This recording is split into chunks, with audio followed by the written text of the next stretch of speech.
Chapter 6: A Flight to Peak Productivity, Virtuosity and Undefeatability. ষষ্ঠ অধ্যায় homeless billionaire. উদ্যোগপতি ও শিল্পীকে জানান যে সফলতা কেবল মর্নিং রুটিনের দ্বারাই সম্ভব, কিন্তু এটিকে বজায় রাখার জন্য স্থিরতা ও অনুশাসনের প্রয়োজন।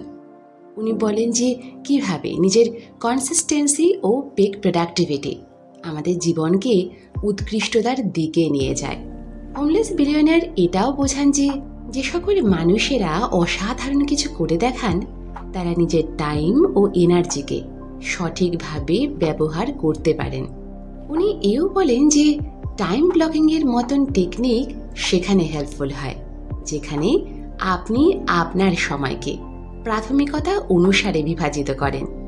এর দ্বারা আপনি যে শুধু বেশি কাজ করতে পারেন তাই নয়, বরং বলা যায় অধিক গুণবত্তার সাথে তা করতে পারেন। এই অধ্যায়ে লেখক 2x3 মাইন্ডসেটের উল্লেখ করেছেন। এই মাইন্ডসেট একটি রণনীতি যা আপনার প্রভাবকে দ্বিগুণ করতে সাহায্য করে। এজন্য আপনাকে দুটি মূল জায়গায় নিজের নিবেশকে দ্বিগুণ বাড়াতে হবে।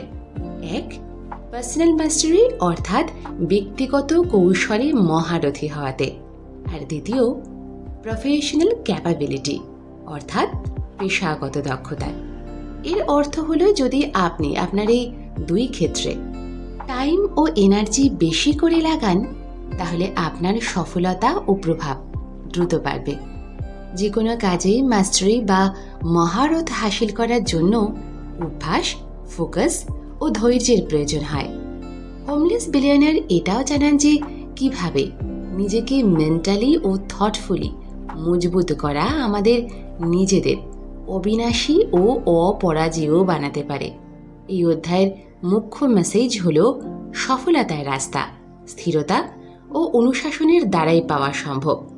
নিজের সময়ের সঠিক ব্যবহার আর প্রতিনিয়ত অভ্যাস আপনাকে আপনার সম্পূর্ণ ক্ষমতা বা যোগ্যতা পর্যন্ত পৌঁছাতে সাহায্য করে।